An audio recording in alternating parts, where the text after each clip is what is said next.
Hello friends, welcome to my channel. ಇದು ಗುರುವಾರದ ಮಧ್ಯಾಹ್ನದಿಂದ ವ್ಲಾಗ್ನ ಸ್ಟಾರ್ಟ್ ಮಾಡ್ಕೊಂಡಿದ್ದೀನಿ. ಪಾಪು ಪಪಾಯ ಇತ್ತು ಮನೇಲಿ, ಅದನ್ನ ಕೇಳಿಬಿಟ್ಟು ಕಟ್ ಮಾಡಿಕೊಡು ತಿಂತೀನಿ ಅಂತಿದ್ದೆ, ಅದಕ್ಕೆ ಕಟ್ ಮಾಡಿಕೊಟ್ಟಿದ್ದೆ. ಜಾಸ್ತಿ ಪಪಾಯ ಕೊಡೋಲ್ಲ, ಸ್ವಲ್ಪನೇ ಕೊಡ್ತೀನಿ, ನನಗೆ ಎಷ್ಟು ಕೊಟ್ಟಿದೆ ಅಷ್ಟೇ. ಯಾಕೆ ಅಂದರೆ ಅವನು ಜಾಸ್ತಿ ತಿಂದ್ಬಿಟ್ರೆ ಅದು ಲೂಸ್ ಮೋಷನ್ ಆಗೋವಂಥ ಚಾನ್ಸಸ್ ಇರುತ್ತೆ. ಮತ್ತು ಇವತ್ತು ಪೂಜೆ ಎಲ್ಲ ಮಾಡಬೇಕಿತ್ತು. ಅದಕ್ಕೆ ಮುಂಚೆ ಅಮ್ಮ ರಾಗಿ ಇಟ್ಕೊಟ್ಟಿರೋ ಅದನ್ನೆಲ್ಲ ಜರಡಿ ಇಟ್ಕೊಂಡು ಎತ್ತಿಟ್ಕೊತಾ ಇದ್ದೀನಿ. ಈಗ ನೆಕ್ಸ್ಟು ಅಡುಗೆ ಮನೆ ಪರಿಸ್ಥಿತಿ ನೋಡ್ತಾ ಇದ್ದೀರಲ್ವ ಯಾವ ರೀತಿ ಇದೆ ಅಂತ.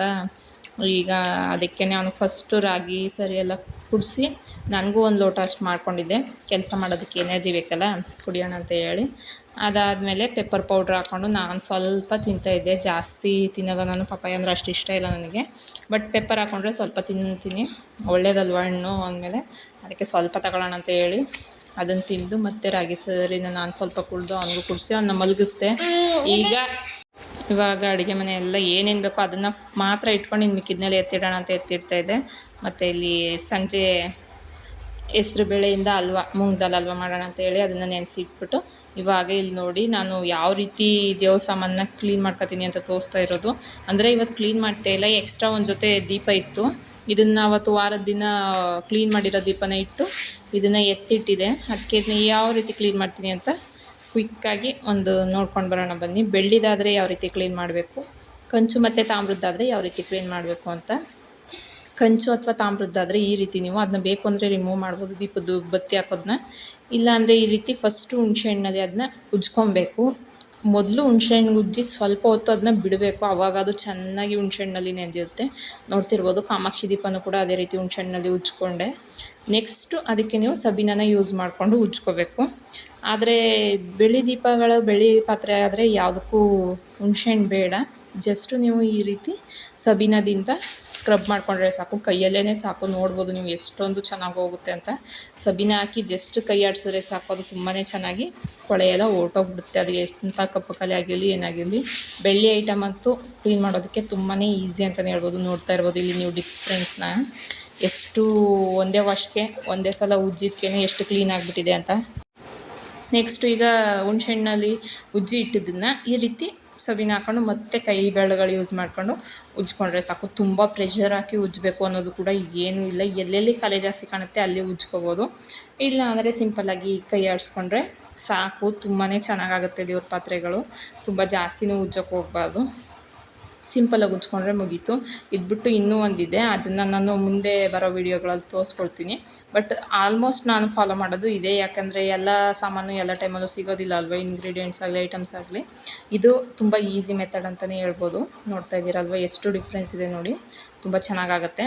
ಈ ರೀತಿ ಎಲ್ಲ ದೇವ್ರ ಪಾತ್ರೆ ನಾನು ಇದೇ ರೀತಿ ಕ್ಲೀನ್ ಮಾಡ್ಕೊಳ್ಳೋದು. ನಮ್ಮ ಮನೆ ಸ್ವಲ್ಪ ಜಾಸ್ತಿ ಇರೋದ್ರಿಂದ ಈ ರೀತಿ ಕ್ಲೀನ್ ಮಾಡಿ ಎಲ್ಲನೂ ತೊಳೆದು ಎತ್ತಿಟ್ಕೊತೀನಿ. ನೆಕ್ಸ್ಟು ಅದನ್ನು ಒಂದು ಬಟ್ಟೆ ಡ್ರೈ ಕ್ಲಾತಿಂದ ಅದನ್ನು ಒರೆಸ್ಕೊಬೇಕು. ಡ್ರೈ ಕ್ಲಾತಿಂದ ಒರೆಸೋದ್ರಿಂದ ಯಾವುದೇ ರೀತಿ ನೀರಿನ ಕಲೆಗಳಾಗಲಿ ಇರೋದಿಲ್ಲ, ದೇವ್ರ ಸಾಮಾನುಗಳು ನಾವು ತೊಳೆದ ಮೇಲೆ ಕಪ್ಪು ಕಲೆಗಳಾಗಲಿ ಇರೋದಿಲ್ಲ, ಮತ್ತು ನೀಟಾಗಿ ತುಂಬಾ ದಿನ ಚೆನ್ನಾಗಿರುತ್ತೆ. ನೋಡ್ತಾ ಇರ್ಬೋದು ಎಷ್ಟು ಚೆನ್ನಾಗಿ ಕ್ಲೀನ್ ಆಯಿತು ಅಂತ. ತುಂಬ ದಿನ 15 ದಿನ ನೀವು ಹಾಗೆ ಇಟ್ಟಿರೋ ಹಾಗೆ ಇರುತ್ತೆ. ಈಗ ಮೊದಲು ಅಡುಗೆ ಮನೇಲಿ ಪಾತ್ರೆ ಎಲ್ಲ ಕ್ಲೀನ್ ಮಾಡಿ ನೆಲ ಎಲ್ಲ ಒರೆಸ್ಕೊಂಡೆ, ಯಾವ್ಯಾವ ಪಾತ್ರೆ ಬೇಕೋ ಅದು ಮಾತ್ರ ಇಟ್ಕೊಂಡಿದ್ದೀನಿ. ಪಾಪು ಕೂಡ ಸ್ನಾನ ಮಾಡಿಸ್ಬೇಕಿತ್ತು, ಅದಕ್ಕೆ ಅವನಿಗೆ ಎಣ್ಣೆ ಹಚ್ತಾಯಿದ್ದೀನಿ. ಎಣ್ಣೆ ಹಚ್ಚಿ ಅವನಿಗೆ ಸ್ವಲ್ಪ ಲೈಟಾಗಿ ಮಸಾಜ್ ಮಾಡಿ, ಈಗ ಸ್ಕಿನ್ಗೆಲ್ಲ ಅಪ್ಲೈ ಮಾಡೋಲ್ಲ, ಚಳಿಗಾಲದಲ್ಲಿ ಅಪ್ಲೈ ಮಾಡ್ತೀನಿ, ಇವಾಗ ಅಪ್ಲೈ ಮಾಡೋಲ್ಲ, ಬೇಸಿಗೆ ಅಲ್ವ. ಸ್ವಲ್ಪ ಕೈ ಎಣ್ಣೆ ಮಿಕ್ಸ್ ಮಾಡಿ ಅಪ್ಲೈ ಮಾಡ್ತೀನಿ ಅವನಿಗೆ. ನಾನೇನು ಮನೇಲಿ ಮಾಡಿ ಇಟ್ಕೊಂಡಿದ್ದೆ ಅದೇ ಆಯಿಲು, ಸ್ವಲ್ಪ ಕೈ ಎಣ್ಣೆ ಜಾಸ್ತಿ ಇರುತ್ತೆ. ಮತ್ತು ಒಂದು ಏರ್ ಮಾಸ್ಕ್ ಕೂಡ ತೋರಿಸಿದ್ದೆ ಇವತ್ತು, ಅದು ವಿಡಿಯೋ ಹಾಕ್ತೀನಿ. ಸ್ವಲ್ಪ ಎಡಿಟ್ ಮಾಡೋದಕ್ಕಾಗಲಿ ವಾಯ್ಸ್ ಓವರ್ ಕೊಡೋದಕ್ಕಾಗಲಿ ಟೈಮ್ ಸಿಗ್ತಾಯಿಲ್ಲ. ಅದನ್ನೆಲ್ಲ ಹಚ್ಕೊಂಡು ಮೊದಲು ಪಾಪುಗೆ ಸ್ನಾನ ಮಾಡಿಸಿ, ಆಮೇಲೆ ಬಟ್ಟೆ ಎಲ್ಲ ನೀರು ಮನೆಯಲ್ಲೇ ಸ್ವಲ್ಪ ವಾಶ್ ಮಾಡಿದೆ. ಇನ್ನು ಮಿಕ್ಕಿದ್ದೆಲ್ಲ ಮೇಲೆ ವಾಶ್ ಮಾಡಬೇಕಿತ್ತು. ಅದಕ್ಕೇನು ಮಾಡಿದೆ ಅಂದರೆ ಇವತ್ತು ಏರ್ ಮಾಸ್ಕ್ ಅಪ್ಲೈ ಮಾಡಿದ್ನಲ್ಲ, ಮೇಲೆಲ್ಲ ಹೋಗೋದಿಲ್ಲ, ನಾಳೆ ವಾಶ್ ಮಾಡ್ಕೊಳ್ಳೋಣ ಅಂತ ಹೇಳಿ ಇವತ್ತು ವಾಶ್ ಮಾಡಿ ಮನೆಯಲ್ಲೇ ಏರ್ ಮಾಸ್ಕ್ ಹಚ್ಕೊಂಡು ಅದನ್ನು ವಾಶ್ ಮಾಡಿ ನಾನು ಸ್ನಾನ ಮಾಡಿ ಮನೆಯೆಲ್ಲ ಒರೆಸ್ಕೊಂಡು ಪೂಜೆ ಮಾಡಲಿಕ್ಕೆ ರೆಡಿ ಮಾಡಿಕೊಂಡೆ. ಈ ಕೆಲಸಗಳ ಮಧ್ಯೆ ನಮ್ಮ ಸೆಲ್ಫ್ ಕೇರ್ ಅನ್ನೋದನ್ನ ಮರ್ತೇ ಬಿಡ್ತೀವಿ ಫ್ರೆಂಡ್ಸ್. ಅದಕ್ಕೇ ಪಾಪು ಆದಮೇಲಂತೂ ಆ ಸೆಲ್ಫ್ ಕೇರು ಬೇಡ ಅನ್ನೋಂಗೆ ಆಗಿಬಿಡುತ್ತೆ. ಬಟ್ ಆ ರೀತಿ ಮಾಡಬಾರ್ದು. ನಮ್ಮ ಸೆಲ್ಫ್ ಕೇರ್ ತುಂಬ ಇಂಪಾರ್ಟೆಂಟ್ ಆದ ವಿಷಯ. ಒಂದು ಲೆವೆಲಲ್ಲಾದರೂ ನಮ್ಮ ದೇಹನ ನಾವು ಮೇಂಟೈನ್ ಮಾಡ್ಕೊಬೇಕು. ಬಿಕಾಸ್ ನಮ್ಮಿಂದನೇ ಅಲ್ವಾ ಮನೆ ಕೆಲಸಗಳಾಗೋದು, ನಾವಿದ್ರೆ ಅಲ್ವಾ ಪಾಪು ನೋಡ್ಕೊಳ್ಳೋದಕ್ಕೆ ಆಗೋದು. ಯಾರೇ ನೋಡ್ಕೊಳ್ಳೋಕ್ಕಿದ್ರು ಅಷ್ಟೇ ನಾವು ಫಸ್ಟು ನಮ್ಮ ಹೆಲ್ತ್ನ ನೋಡ್ಕೋಬೇಕು. ನೋಡಿ ಮನೆಯೆಲ್ಲ ಕ್ಲೀನ್ ಆಯಿತು. ಮನೆಯೆಲ್ಲ ಕ್ಲೀನ್ ಆದಮೇಲೆ ಒಂದು ಸ್ವಲ್ಪ ಸಮಾಧಾನ ಆಯಿತು. ಸುಮಾರು ತಿರುಪತಿಗೆ ಹೋಗಿದ್ದು ಬಂದಾಗಿಂದನೂ ಕೂಡ ನಾನು ಸ್ವಲ್ಪ ಡೌನ್ ಫೀಲ್ ಆಗ್ತಾಯಿತ್ತು. ಅದಕ್ಕೆ ಏನೂ ಮಾಡೋಕ್ಕಾಗ್ತಾನೆ ಇರಲಿಲ್ಲ, ಕೆಲಸಗಳನ್ನ ನೀಟಾಗಿ ಮನೆ ಮೇಂಟೈನೇ ಮಾಡೋಕ್ಕಾಗ್ತಿರ್ಲಿಲ್ಲ. ಬಟ್ ಇವತ್ತೆಲ್ಲನೂ ಕ್ಲೀನ್ ಮಾಡಿಕೊಂಡೆ. ಇದೇ ರೀತಿಯೂ ಮ್ಯಾನೇಜ್ ಆಗುತ್ತೆ ಒಂದು ಸಲ ಕ್ಲೀನ್ ಮಾಡ್ತು ಅಂದರೆ. ಮತ್ತು ದೇವ್ರ ಪೂಜೆ ಎಲ್ಲ ಮುಗಿಸ್ಕೊಂಡೆ. ಬೆಳಗ್ಗೆನೇ ರಂಗೋಲಿ ಎಲ್ಲ ಹಾಕ್ಬಿಟ್ಟಿದೆ. ಇವತ್ತು ಏಕಾದಶಿ ಕೂಡ ಇತ್ತು. ಉಪವಾಸ ಏನಿರಲಿಲ್ಲ, ಉಪವಾಸ ಆಗೋಲ್ಲ, ಪಾಪ ಬೇರೆ ಇದ್ದಾನೆ ಅಲ್ವಾ, ಸುಸ್ತಾಗ್ಬಿಟ್ರೆ ಅಂತ ಭಯ ನನಗೆ. ನಾನಿನ್ನು ಸ್ವಲ್ಪ ದೊಡ್ಡವನಾಗಲಿ ಮಾಡಿದ್ದೀನಿ 1-2 ಸಲ. ಬಟ್ ತುಂಬಾ ಬೆನ್ನು ಎಲ್ಲ ಬಂತು, ಸ್ವಲ್ಪ ತಡ್ಕೊಳಕ್ಕಾಗಲ್ಲ. ಸ್ವಲ್ಪ ದಿನ ಆದಮೇಲೆ ಮಾಡೋಣ ಅಂತೇಳಿ ಇವತ್ತು ಹೂವೇನು ಮುಡಿಸಿಲಿಲ್ಲ, ಸಿಂಪಲಾಗಿ ಪೂಜೆ ಮಾಡಿಕೊಂಡೆ.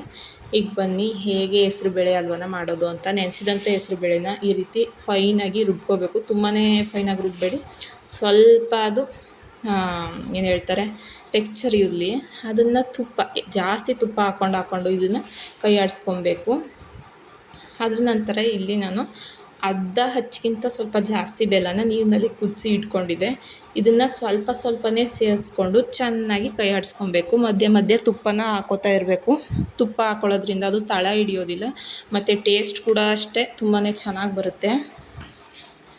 ಅದಕ್ಕೆ ತುಪ್ಪನ ಹಾಕಿ ತಿರ್ಸ್ಕೊತಾ ಇರಿ. ತುಂಬಾ ಚೆನ್ನಾಗಿತ್ತು. ಪಾಪುಗಂತೂ ತುಂಬ ಇಷ್ಟ ಆಯಿತು. ಮತ್ತು ಏನು ಡ್ರೈ ಫ್ರೂಟ್ಸ್ ನಾನು ರೋಸ್ಟ್ ಮಾಡಿ ಇಟ್ಕೊಂಡಿದ್ದೆ ತುಪ್ಪದಲ್ಲಿ, ಅದನ್ನು ಆ್ಯಡ್ ಮಾಡಿ ಒಂದು ಶೇಪ್ ಕೊಡೋಣ ಅಂತೇಳಿ ಇದಕ್ಕೆ ಹಾಕ್ತೆ.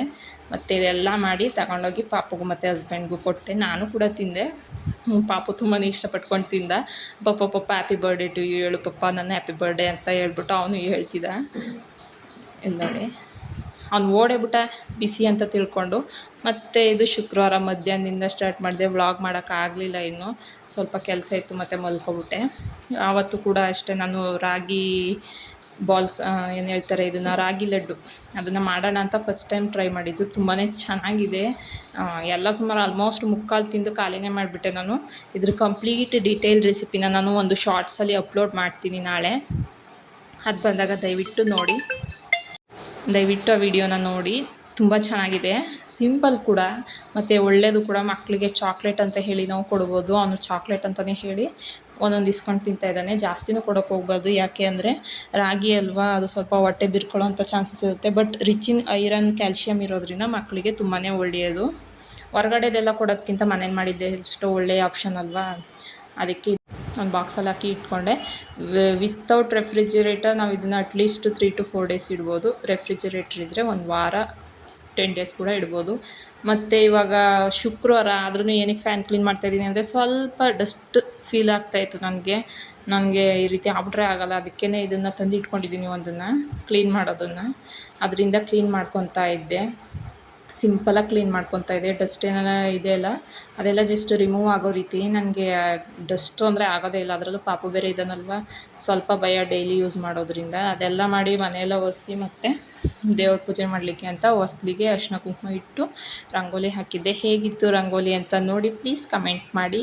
ಈ ರಂಗೋಲಿ ಇಷ್ಟ ಆಗಿದರೆ ಪ್ಲೀಸ್ ಸಬ್ಸ್ಕ್ರೈಬ್ ಮಾಡ್ಕೊಳ್ಳೋದನ್ನು ಮರಿಬೇಡಿ.